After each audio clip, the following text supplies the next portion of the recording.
Hello everybody and welcome back to the Sonic and the Black Knight playthrough. It's time for the final part of the extras. So, we've got a reasonable amount to cover today, and none of it is in the adventure mode. First off, battle mode. Basically, it's the multiplayer mode for the game. You have all these different modes. Unfortunately, I can't show any of them off because I don't own two nunchucks, which is frustrating. Now, pretty much after beating the game, you'll unlock the main characters, but to get King Arthur and Lamarok, which is just a fancy way of saying Jet, you need to complete certain missions with a 5-star ranking. That was also the ranking mode just there, which is now no longer of any use because obviously Nintendo Wii's online is turned off. But then we have this collection which shows you every single item that you've collected throughout the game. Some of them can only be unlocked through like specific missions doing certain things, which is frustrating. So I'm missing quite a few things. Also, you've got titles and also the weapons that you can craft at the blacksmith. So there's quite a lot of stuff to collect here. Something that you were able to do when Nintendo Wii's Wi-Fi was available. You were able to send friends items that they may not necessarily have, which is quite nice. You also have an emblem editor for, on the title screen because that's so important.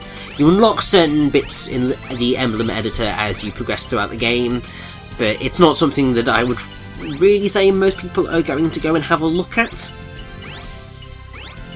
I mean, why would you? It doesn't really do a whole lot for you, but it's a nice little thing. And it does link into the whole idea of your coat of arms, which is quite fitting for the world that we are in.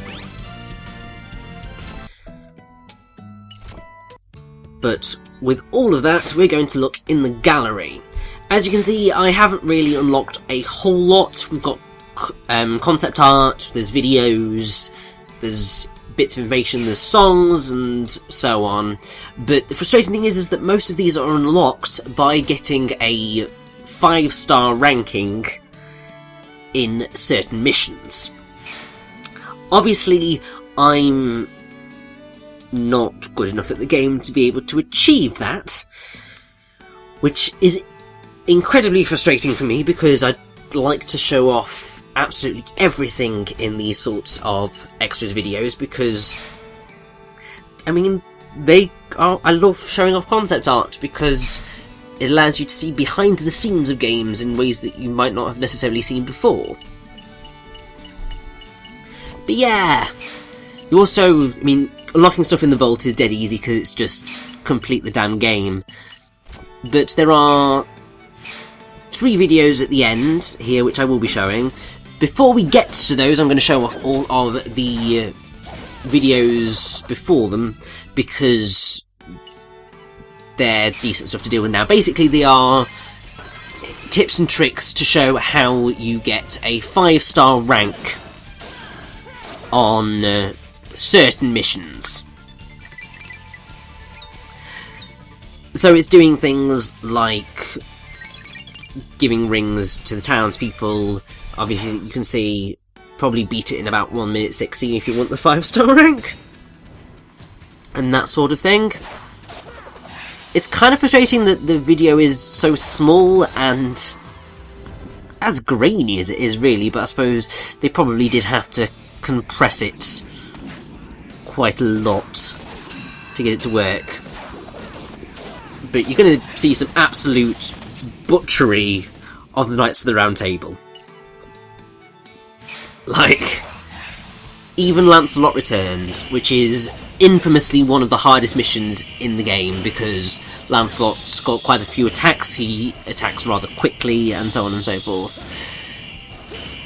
They're just going to absolutely obliterate him, which is kinda terrifying.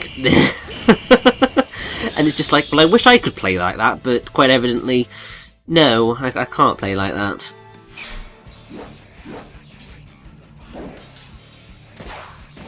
Also, something that I don't know whether it's a stylistic choice or whether it's just that somebody didn't crop the videos properly, but you can see like thin black lines along the bottom and the right of the screen, which suggests to me they didn't crop this thing properly, because with quite a few capture cards you will end up with those same black lines, although in a different orientation, to be fair. And most people who edit them do tend to crop them out because they look a bit ugly. I don't know whether this is an intentional, like, very small drop shadow to try and make it look like it's you're looking through into the book, or what.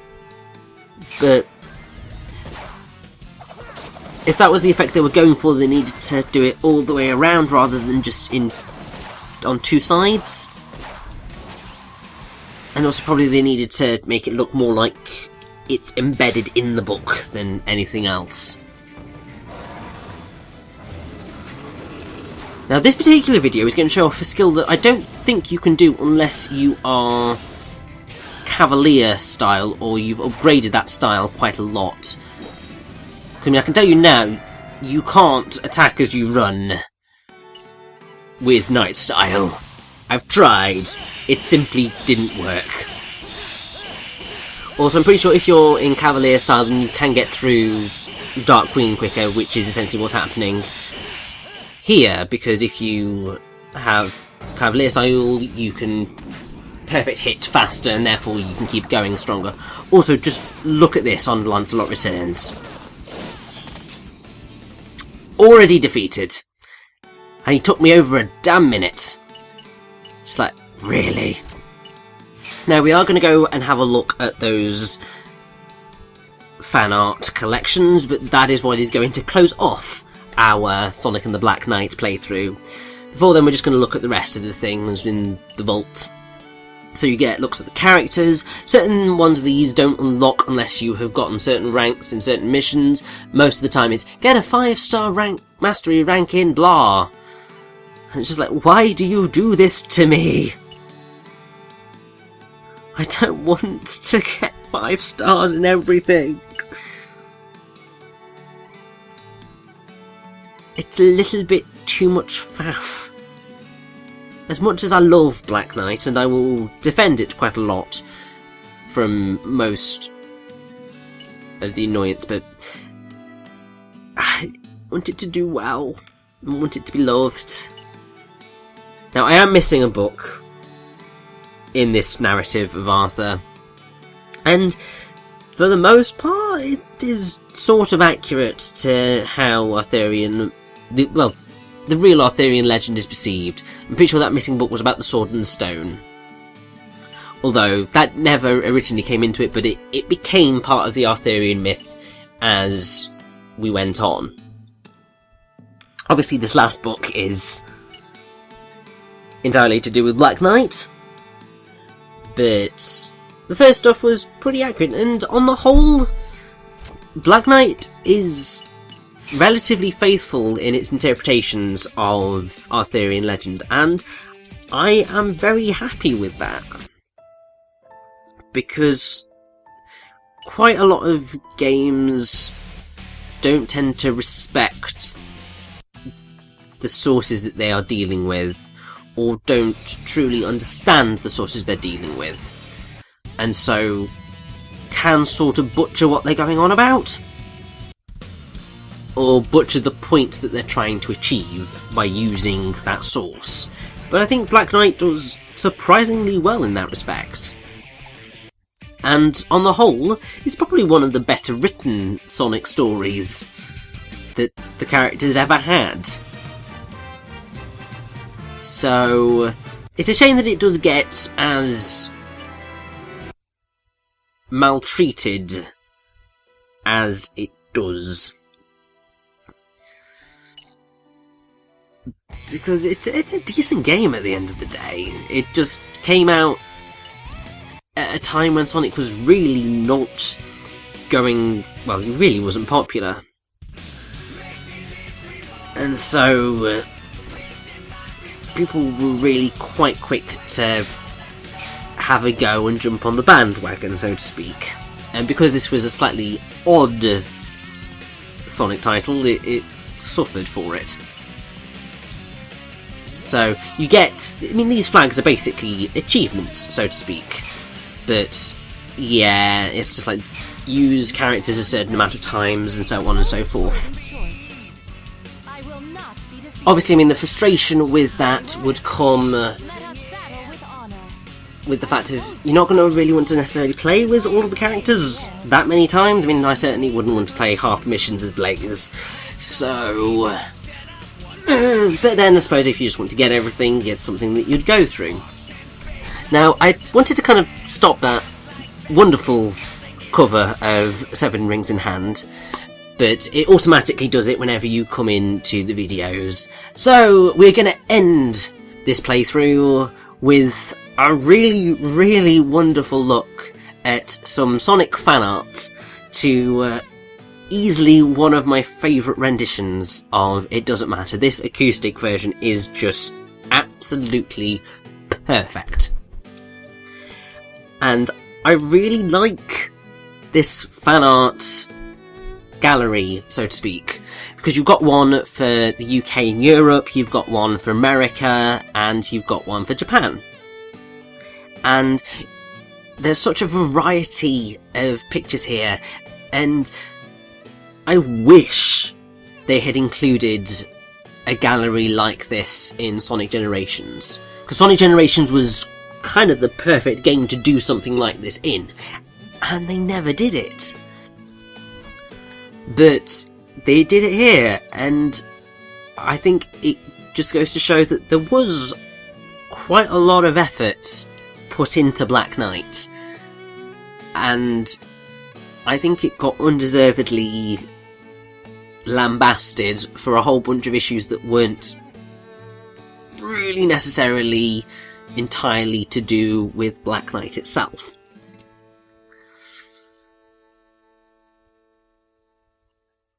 But that said, on the whole,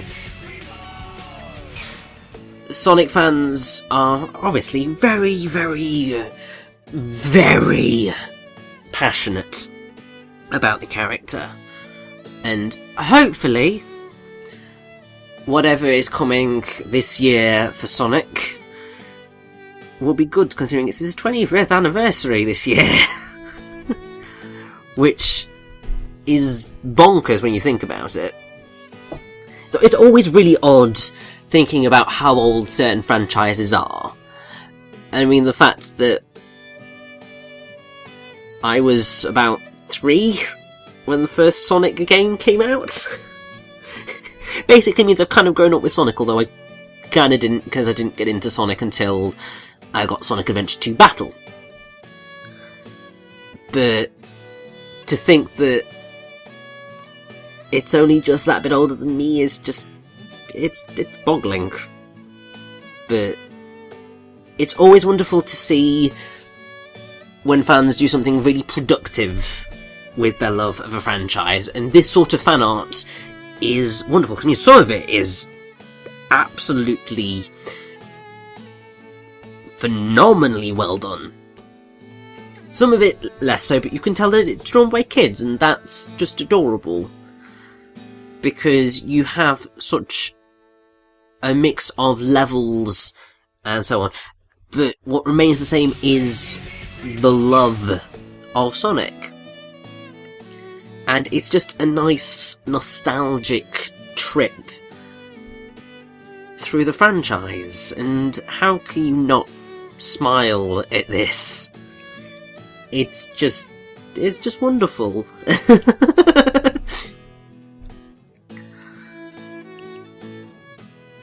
And so, with this final video, I want to say thank you all so much for watching my revisit to Sonic and the Black Knight. I hope you've all enjoyed it. I hope you all find it interesting. I hope that it has driven you to potentially revisit the game. I hope you've learnt quite a lot about medieval literature. And I hope it's just inspired you to explore maybe a little bit further outside of your comfort zones than you probably would do. And that's basically it. So, thank you all once again for watching, and I hope you join me in the next playthrough. Enjoy the rest of this wonderful little fan art gallery, and I will see you then.